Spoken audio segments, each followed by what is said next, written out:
gratitude. Love is the way. Love is the way I walk in gratitude. Love is the way. Love is the way I walk in gratitude. Love is the way. Love is the way I walk in gratitude. Love is the way. Love is the way. A heart full of love. You want to sing that with me? Sing it, sing it. Love is the way. A heart full of love. Can you see I'm not your enemy? Love is the way. Can I see I'm not your enemy? Love is the way. Can you really see me at all? Love is the way. Can I really see you at all? Love is the way. Love is the way. A heart full of love. Love is the way. A heart full of love. Do we dare to be aware of unity? The unity between you and me. Love is the way. Do we dare to be aware of reality? Reality is unity because love is the way. Here we go. Love is the way.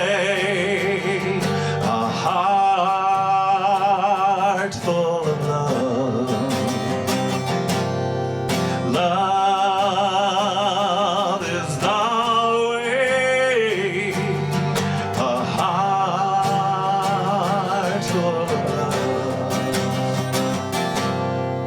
Love is the way I walk in gratitude. Love is the way.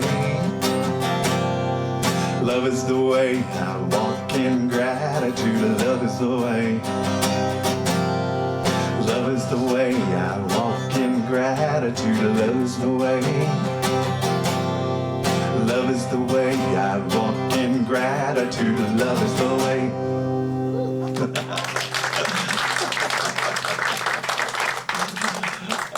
I'm grateful, grateful, grateful.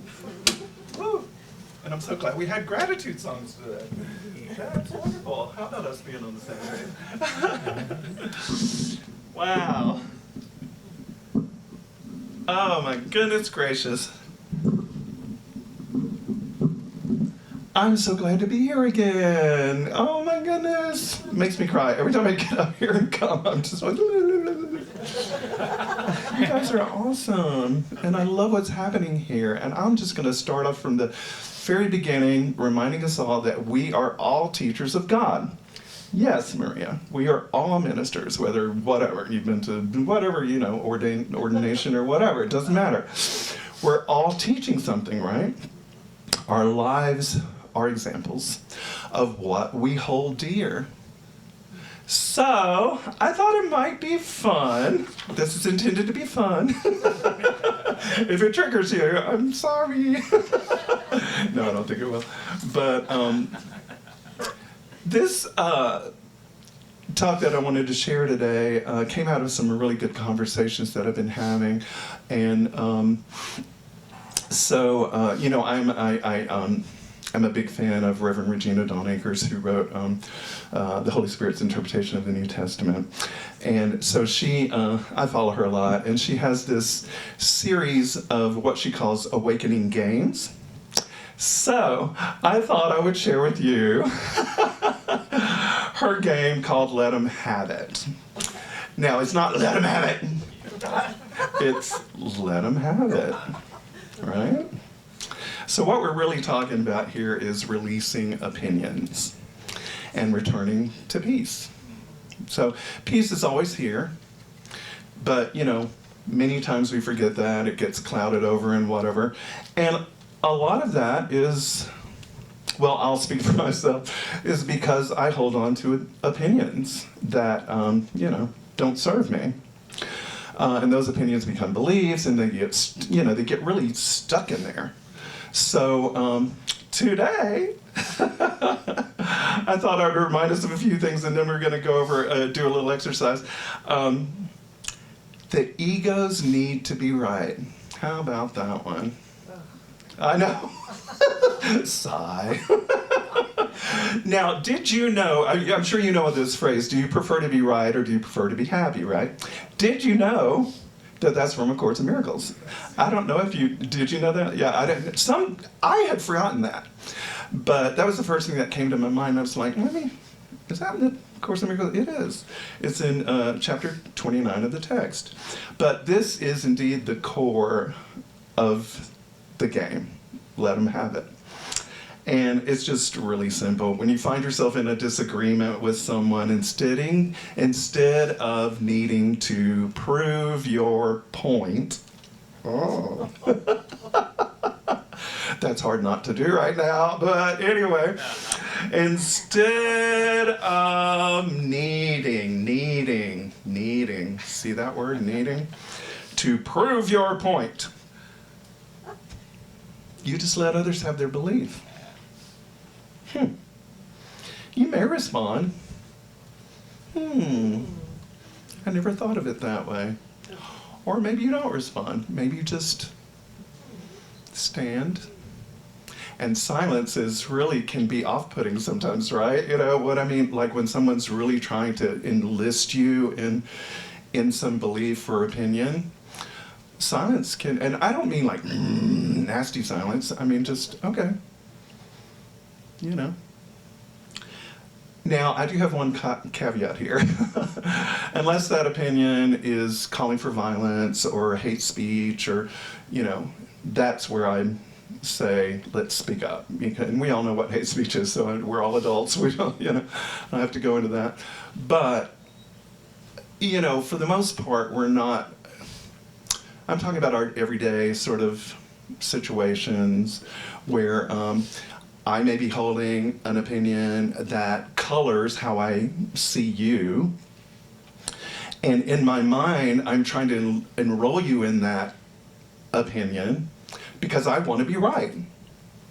I just had this experience with a friend of mine who I've known for really a long time, and it was surprising that I was holding on to this opinion of them being a certain way, right? That I didn't care for. And so we were having a text exchange, and it was like, I don't know, I was texting about something I was congratulating him for, but previously we had a talk about something that kind of upset this person. And so the person didn't respond to my text. It was about 3 weeks gone by, and I'm like, okay, I must have really alienated that person. So, and then I began to investigate, how might that have happened? Well, the whole time I was talking and texting to this person, I was holding on to this opinion about them. Now, you don't have to always speak your opinions to be like the vibration is coming through, And so I was like, okay, I was holding on to this opinion, and I'm sure I went back over my text, I was like, that's where I was like really laying it on, and so all I could do was forgive myself. Truly, it's really kind of all I could do. And right when I was rehearsing in there, they texted me back, and they said, I'm sorry I didn't text you before, and this is why, and blah, blah, blah. And I don't know whether I upset that person really or not or whatever. However, I do know that I was holding on to this way that I was thinking about this person. And it really was not pleasant for me. Wasn't pleasant for me. So, oh gosh. So then as I in my forgiveness process for myself, I'm like, okay, nothing I see means anything. And I don't know what anything is for. Those are two Course in Miracles lessons that I really go to a lot. And, who knows what was going on the other side of that text, right? But I don't know what anything is for. Maybe it turned out to be useful. Maybe it didn't. Maybe they went through all kinds of opinions about me. Maybe there was this and maybe they released, we don't know. But the thing is what I found is when I let go of my grievances, it clears up in some way. Now, it may not always be the way that I want it to clear up, but it does clear up in some way. And the basic thing is when I let go of my grievances, I accept forgiveness. We're going to sing this song here a little bit, but I do accept forgiveness for myself and for others, obviously. But the forgiveness of myself for holding on to that really it was just not fair of me. It wasn't. It just wasn't fair of me to hold on to this, way of thinking. So,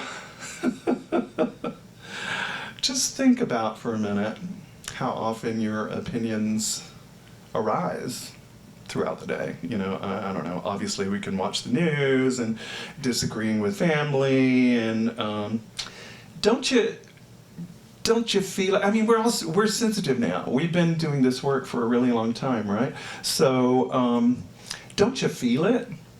When you're holding on to something that is just doesn't work, it just is not loving. It's not loving. You can feel it. They stir anger. Those kind of thoughts and those holding on to that stirs anger, self-righteousness, and conflict. And peace is never found in an opinion. Whether it's a good opinion or a bad opinion, and blah, blah, blah, quotation marks around everything. And a belief system, even if it's a good belief or a bad belief. I mean, these things are not the truth. They're just the way that we navigate our lives. And I'm not demonizing us for having opinions or holding on to beliefs or whatever it may be. I'm just wanting us to look at it, right? Do they serve us? Do they serve us? So, I thought we might try a little experiment. And again, this is meant to be fun and not torturous. But I'd like for us to take a minute where we close our eyes and just allow yourself to be honest with yourself. Where was the last time, maybe it was today, where you held an opinion about yourself or someone else, or either heard an opinion from someone, maybe your family or your partner or your workplace or whatever it was, that really got you going. So let's just, and then I'm gonna ask some questions for consideration. And then if anybody's brave enough to share after it's all over, that would be welcome to, but you don't have to. But let's just take a moment now to find that opinion or that a belief that is just stuck, doesn't really work.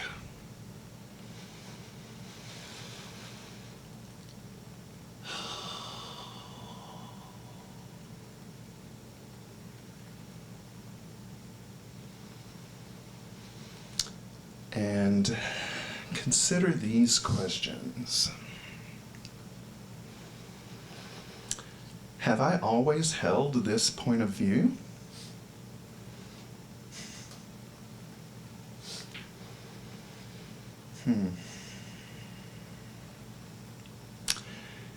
Is this opinion what I truly am? Or is it something I've learned?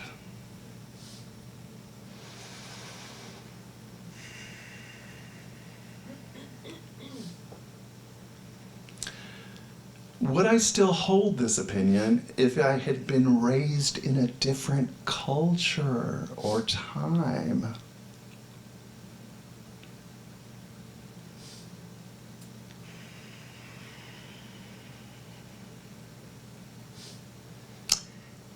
Is it possible that this opinion is limited, biased, or mistaken?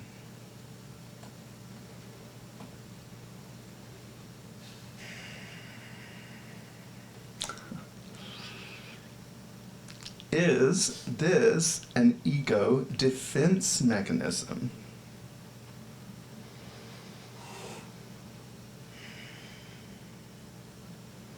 And finally, where is the peace? Where is the peace? Is it in holding this opinion or reacting to the opinion of another? Or is it in having no opinion?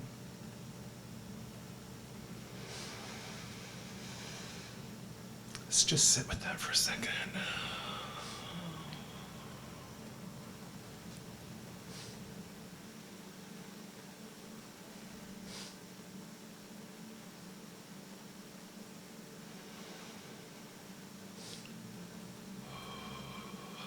Wow.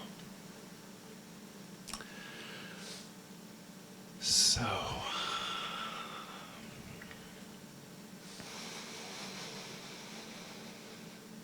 if you feel ready, you can open your eyes and come back into the room.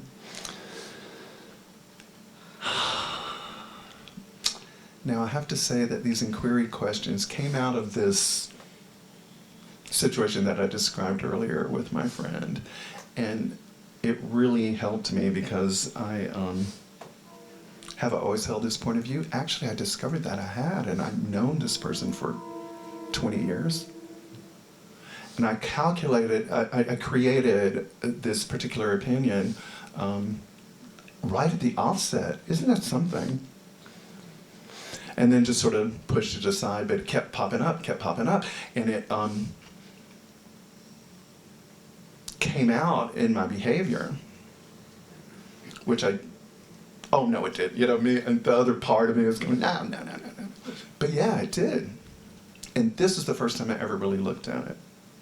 Is this opinion what I truly am or something I learned? Well, it's certainly not who I truly am. So it's definitely something I learned, you know.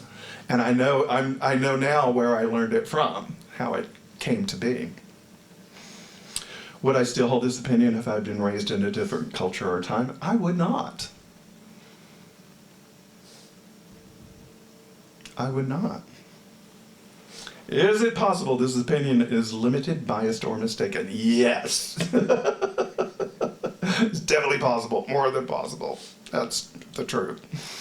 And is it an ego defense mechanism? Absolutely. Absolutely. And where is the peace? Where's the peace? That's what that's my guiding thing. Where is the peace? Where do I go back to? Where's the center? And it's always there. Peace is always there. And it's really not that hard to get to it. It's just about letting go of what you think is right or wrong or whatever, that concrete sort of thing. So, as we were doing this, do I have any volunteers? Anybody that want to share a little something? Yeah, go ahead, Johnny. So my father, needless to say, is not as excited about my layoff as I am. And when I called to tell him, his anxiety was present on the phone, and then it triggered a little bit of my own anxiety. And I really felt like he's kind of stuck in a certain mindset of long-term at a company, stay there for 40 years like he did. And your questions do help me, because if I were raised in a different time in a different culture, that really triggered, like, yes, I would have the same opinion he would have. Yeah. And that his anxiety is out of love and concern, and it's not meant to hurt me or make me anxious. It's just his love and concern. Yes. my path to peace, like, is to let him have that feeling, let him sit with it, give us some space for a minute, and then we'll revisit it. And so this was Beautiful. This is such a great inquiry, right? It's so I've been really into the idea of self-inquiry, so that's why I keep coming up with all these different kinds of questions. Thank you for participating at that level. I appreciate that. Yeah. Yes. Just for the people who are listening. Oh, I'm sorry. Can you sort of Summarize what? summarize a little bit? Yeah. So Johnny is being laid off from his job, and he shared this with his father, and his father had a certain opinion about it that was not the same as his, and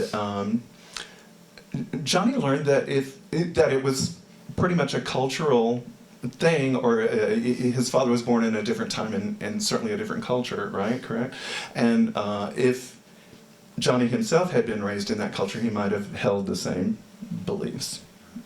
Does that summarize? Okay. Beautiful, beautiful inquiry. Yeah. Wow.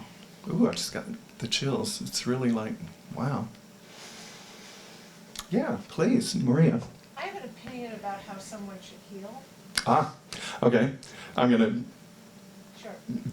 Maria has an opinion about how someone should heal. Yeah. Heal. Heal. Okay. Maria, you got the microphone right there. Oh, yeah. There we go. Thank you. Good point.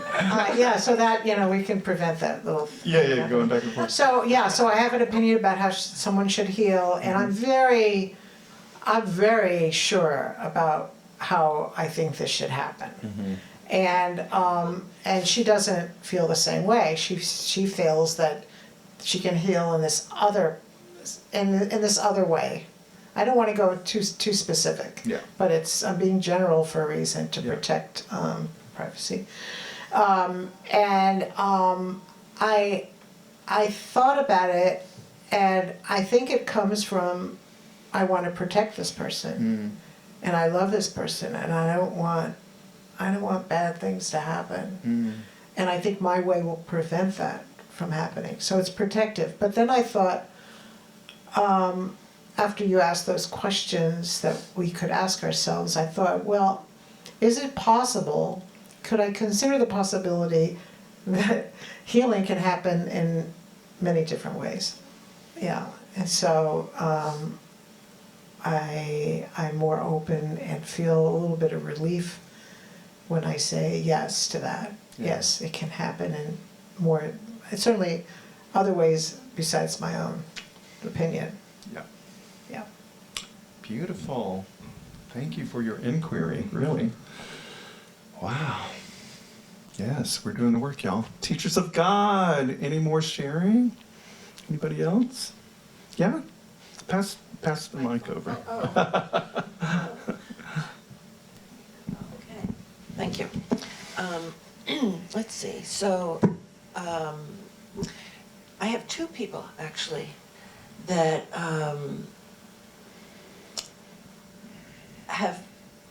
I guess I have made myself their caretaker. Both have physical stuff. And where's mine? Do you know what caretaking is like?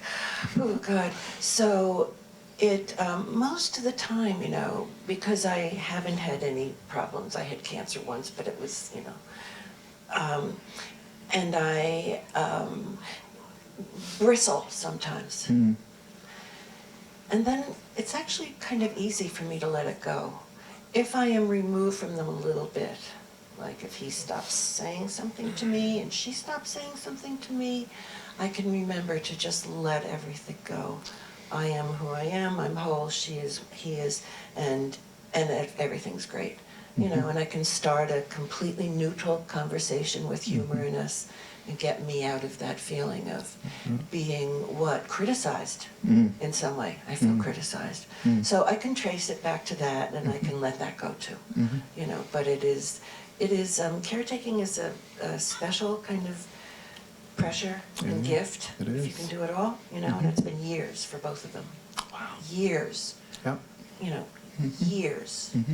So it was like centuries almost, but I can let it go. I have perspective.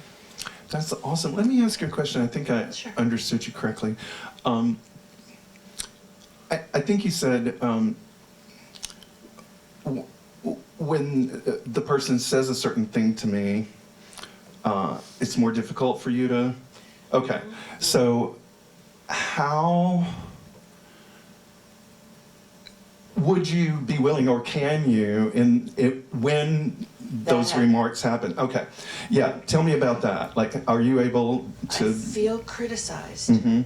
You know, I was taking this friend to the King thing yesterday, Mhm. and she's just had a stent put into her leg, and it's really Mhm. difficult to walk and everything. You know, and she'll say, "Well, where are we going?" I think if we turn down this way, I think I'd already mapped this out, so it was really easy for her. Mhm. So it kind of grated on me because Mhm. you know, That's.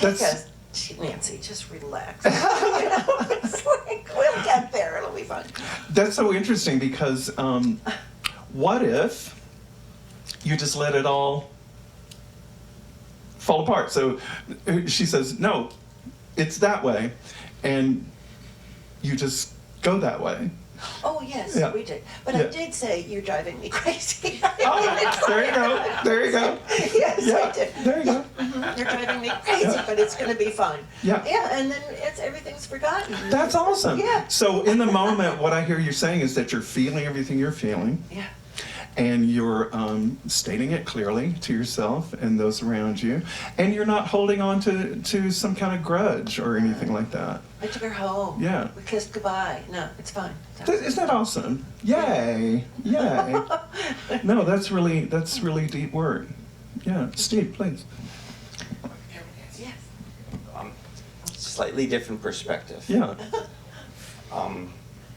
About opinion and harboring ill feelings. When we did the exercise, I just realized the opinion of myself. Yeah. Okay, and really,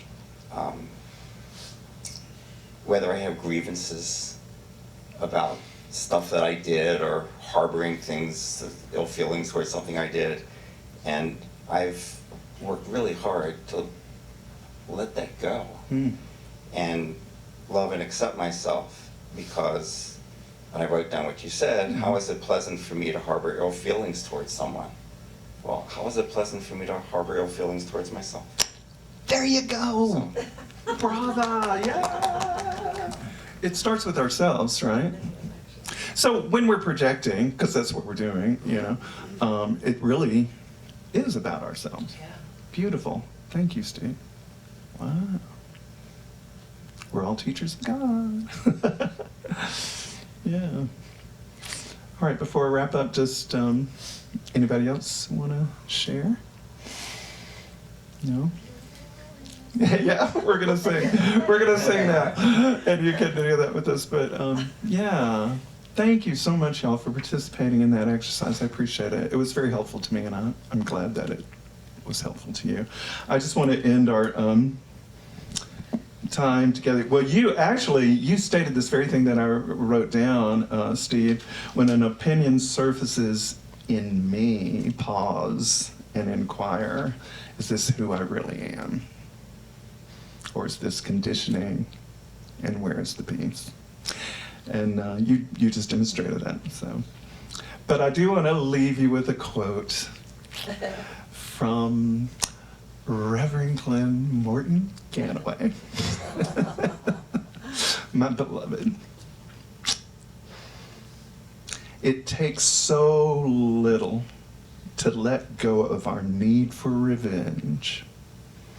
Letting others off the hook tells the world that we don't deserve to suffer for our errors.